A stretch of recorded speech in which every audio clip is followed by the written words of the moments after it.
ಎಲ್ಲರಿಗೂ ಅಡುಗೆ ಸಾಧನಕ್ಕೆ ಸ್ವಾಗತ. ಇವತ್ತಿನ ರೆಸಿಪಿ ಪುದೀನಾ ರೈಸ್. ಈ ವೆರೈಟಿ ರೈಸ್ನ ಈಸಿಯಾಗಿ, ಕ್ವಿಕ್ಕಾಗಿ, ಟೇಸ್ಟಿಯಾಗಿ ಹೇಗೆ ಮಾಡೋದು ಅಂತ ಇವತ್ತು ನೋಡೋಣ. ಬರೀ 4ರಿಂದ 5 ಇಂಗ್ರೀಡಿಯೆಂಟ್ಸ್ ಉಪಯೋಗಿಸಿ ಸೂಪರಾಗಿ ಟೇಸ್ಟಿಯಾಗಿ ಮಾಡಬಹುದು ಈ ಪುದೀನಾ ರೈಸ್ನ. ಅದಕ್ಕಿಂತ ಮುಂಚೆ ನೀವಿನ್ನು ಅಡುಗೆ ಸಾಧನಕ್ಕೆ ಸಬ್ಸ್ಕ್ರೈಬ್ ಆಗಿಲ್ಲ ಅಂದರೆ ಈಗಲೇ ಸಬ್ಸ್ಕ್ರೈಬ್ ಆಗಿ ಪಕ್ಕದಲ್ಲಿರುವ ನೋಟಿಫಿಕೇಷನ್ ಬೆಲ್ ಬಟನ್ನ ಟಚ್ ಮಾಡೋದನ್ನ ಮಿಸ್ ಮಾಡಬೇಡಿ. ಪುದೀನಾ ರೈಸ್ ಮಾಡೋದಕ್ಕೆ ನಾನಿಲ್ಲಿ 1 ಟೇಬಲ್ ಸ್ಪೂನಷ್ಟು ಎಣ್ಣೆನ ಮೊದಲು ಬಾಣಲೆಗೆ ಹಾಕ್ಕೊಂಡಿದ್ದೀನಿ. ಹಾಗೆಯೇ 2 ಹಸಿ ಮೆಣಸಿನ್ಕಾಯಿನ ಆ ಎಣ್ಣೆಲಿ ಸೇರಿಸ್ತಾ ಇದ್ದೀನಿ. ಖಾರ ಜಾಸ್ತಿ ಬೇಕು ಅಂದರೆ ನೀವು ಮೆಣಸಿನ್ಕಾಯಿನ ಜಾಸ್ತಿ ಮಾಡ್ಕೋಬಹುದು. ಹಾಗೆಯೇ 1 ಇಂಚು ಶುಂಠಿನ ಇಲ್ಲಿ ಸೇರಿಸ್ತಾ ಇದ್ದೀನಿ. ಸಣ್ಣದಾಗಿ ಕಟ್ ಮಾಡಿಕೊಂಡು ಎಣ್ಣೆಗೆ ಸೇರಿಸ್ತಾ ಇದ್ದೀನಿ. ಇವೆರಡನ್ನೂ ಚೆನ್ನಾಗಿ ಬಾಡಿಸ್ಕೊಳ್ಳಿ.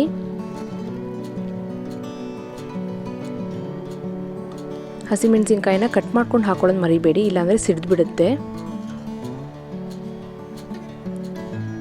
ಎರಡು ಚೆನ್ನಾಗಿ ಬಾಡಿದ ಮೇಲೆ ನಾವು ಇಲ್ಲಿ ಪುದೀನಾ ಸೊಪ್ಪನ್ನು ಹುರ್ಕೋಬೇಕಾಗುತ್ತೆ.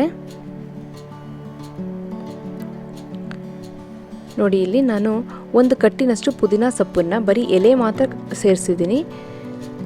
ಅದನ್ನು ಚೆನ್ನಾಗಿ ತೊಳೆದುಕೊಂಡು ನೀರು ಸೋರಿಸ್ಕೊಂಡು ಆ ಪುದೀನಾ ಸೊಪ್ಪನ್ನು ಇಲ್ಲಿ ಹಾಕ್ಕೊಂಡು ಚೆನ್ನಾಗಿ ಹುರ್ಕೋಬೇಕಾಗುತ್ತೆ. ಇಷ್ಟು ಸೊಪ್ಪಿಂದ ನಾವು ಇಬ್ಬರಿಂದ 3 ಜನಕ್ಕೆ ನಾವು ರೈಸನ್ನು ರೆಡಿ ಮಾಡಿಬಿಡ್ಬಹುದು. ನೀವು ಬೇಕು ಅಂದರೆ ಸ್ವಲ್ಪ ಕೊತ್ತಂಬರಿ ಸೊಪ್ಪನ್ನು ಇಲ್ಲಿ ಸೇರಿಸ್ಕೋಬಹುದು. ಒಂಥರ ರುಚಿ ಡಿಫ್ರೆಂಟ್ ಆಗಿರುತ್ತೆ. ಈಗ ಚೆನ್ನಾಗಿ ಬಾಡಿದೆ ನೋಡಿ, ಸೊಪ್ಪೆಲ್ಲ ಶ್ರಿಂಕ್ ಆಗಿದೆ. ಹೈ ಫ್ಲೇಮಲ್ಲೇ ಇಟ್ಕೊಂಡು ಬಾಡಿಸ್ಕೋಬೇಕು ಇದನ್ನು. ಈ ಸ್ಟೇಜ್ನಲ್ಲಿ ಸ್ಟವ್ ಆಫ್ ಮಾಡಿಕೊಂಡು ನಾವು ಬಾಡಿಸಿದಂತಹ ಸಾಮಾನನ್ನ ಮಿಕ್ಸಿಗೆ ಹಾಕ್ಕೊಂಡು ನೀರು ಹಾಕ್ದೇನೆ ಈ ರೀತಿ ಪೇಸ್ಟ್ ಮಾಡ್ಕೋಬೇಕು. ನೀರನ್ನ ಸೇರಿಸಬೇಡಿ. ನೀರು ಸೇರಿಸಿದರೆ ರುಚಿಯಾಗಿರಲ್ಲ, ಅನ್ನಕ್ಕೆ ಮಿಕ್ಸ್ ಮಾಡೋದು ಕಷ್ಟ ಆಗುತ್ತೆ. 1 ತೊಟ್ಟು ನೀರನ್ನ ಸೇರಿಸಿಲ್ಲ. ನೀರು ಸೇರಿಸ್ತಾನೆ ಚೆನ್ನಾಗಿ ಆ ರೀತಿ ತರ್ತರಿಯಾಗಿ ಪುಡಿ ಮಾಡಿಟ್ಕೊಳ್ಳಿ. ಈಗ ಅದೇ ಬಾಣಲಿಗೆ 1 ಟೇಬಲ್ ಸ್ಪೂನಷ್ಟು ಎಣ್ಣೆ ಹಾಕ್ಕೊಂಡಿದ್ದೀನಿ. ಅದಕ್ಕೆ 1 ಸ್ಪೂನಷ್ಟು ಕಡಲೆಬೇಳೆ, 1 ಸ್ಪೂನಷ್ಟು ಉದ್ದಿನಬೇಳೆನ ಸೇರಿಸ್ಕೊಂಡು ಬಾಡಿಸ್ಕೊತಾ ಇದ್ದೀನಿ. ಹಾಗೆಯೇ ಗೋಡಂಬಿ ಬೀಜನ ಸೇರಿಸ್ತಾ ಇದ್ದೀನಿ. ನೀವು ಬೇಕು ಅಂದರೆ ಕಡಲೆಕಾಯಿ ಬೀಜನೂ ಸೇರಿಸ್ಕೋಬಹುದು ಗೋಡಂಬಿ ಬದಲು. ನಿಮಗೆ ನಿಮ್ಮ ಟೇಸ್ಟಿಗೆ ತಕ್ಕವಾಗಿ ನೀವು ಇಲ್ಲಿ ಕಡಲೆಕಾಯಿ ಬೀಜನೋ ಗೋಡಂಬಿನೋ ಸೇರಿಸ್ಕೋಬಹುದು, ಬಾದಾಮಿನೂ ಸೇರಿಸ್ಕೋಬಹುದು, ಚೆನ್ನಾಗಿರುತ್ತೆ. ಚೆನ್ನಾಗಿ ಬಾಡಿದ ಮೇಲೆ ಇಲ್ಲಿ ನಾನು ಹಸಿ ಬಟಾಣಿ ಕಾಳನ್ನು ಸೇರಿಸ್ತಾ ಇದ್ದೀನಿ. ನಾನು ಸೇರಿಸಿರೋ ಬಟಾಣಿ ಕಾಳು ತುಂಬ ಸಾಫ್ಟ್ ಆಗಿದೆ, ಹಾಗಾಗಿ ಡೈರೆಕ್ಟಾಗಿ ಸೇರಿಸ್ತಾ ಇದ್ದೀನಿ. ಬಟಾಣಿ ಕಾಳು ಗಟ್ಟಿ ಇದ್ದರೆ ನೀವು ಸ್ವಲ್ಪ ಬೇಯಿಸ್ಕೊಂಡು, ಅದು ಅರ್ಧ ಬೇಯಿಸ್ಕೊಂಡು ಇಲ್ಲಿ ಬಾಡಿಸ್ಕೋಬಹುದು. ಇಲ್ಲಿ ಬಟಾಣಿ ಮಾತ್ರ ನಾನು ಸೇರಿಸ್ತಾ ಇದ್ದೀನಿ. ನೀವು ಬೇಕು ಅಂತಂದರೆ ಕ್ಯಾರೆಟನ್ನು ಸೇರಿಸ್ಬೋದು, ಆಲೂಗೆಡ್ಡೆನ ಸೇರಿಸ್ಬಹುದು.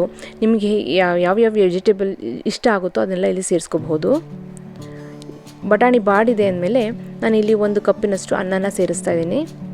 ಯಾವಾಗಲೂ ಬಿಳಿ ಅನ್ನನ ಉದುರಾಗಿ ಬೇಯಿಸ್ಕೊಳ್ಳಿ, ವೆರೈಟಿ ರೈಸ್ಗೆ ರುಚಿಯಾಗಿರುತ್ತೆ. ಈಗ ರುಚಿಗೆ ತಕ್ಕಷ್ಟು ಉಪ್ಪನ್ನು ಸೇರಿಸ್ತಾ ಇದ್ದೀನಿ. ಹಾಗೆಯೇ ಪುದೀನ ಪೇಸ್ಟ್ ಮಾಡಿ ಇಟ್ಕೊಂಡಿದ್ವಲ್ಲ ಅದನ್ನು ಸಹ ನಾನಿಲ್ಲಿ ಸೇರಿಸ್ತಾ ಇದ್ದೀನಿ. ಈ ಪೇಸ್ಟನ್ನು ನೀವು ಫ್ರಿಜ್ಜಲ್ಲಿ ಇಟ್ಟರೆ 1 ವೀಕ್ವರೆಗೂ ಇಟ್ಕೋಬಹುದು. ಬೇಕು ಅಂದಾಗ ಅನ್ನದಲ್ಲಿ ಮಿಕ್ಸ್ ಮಾಡಿಕೊಂಡು ಬಿಸಿ ಮಾಡ್ಕೊಂಡು ತಿಂದರೆ ತುಂಬಾ ರುಚಿಯಾಗಿರುತ್ತೆ. ಈಗ ಬಿಳಿ ಅನ್ನ ಪುದೀನ ಪೇಸ್ಟ್ನ ಎಲ್ಲ ಚೆನ್ನಾಗಿ ಮಿಕ್ಸ್ ಮಾಡಿಬಿಟ್ಟು ಮುಚ್ಚಿಬಿಟ್ಟು 5 ನಿಮಿಷ ಇದನ್ನು ಬಿಸಿ ಮಾಡೋಕ್ಕೆ ಇಡಿ.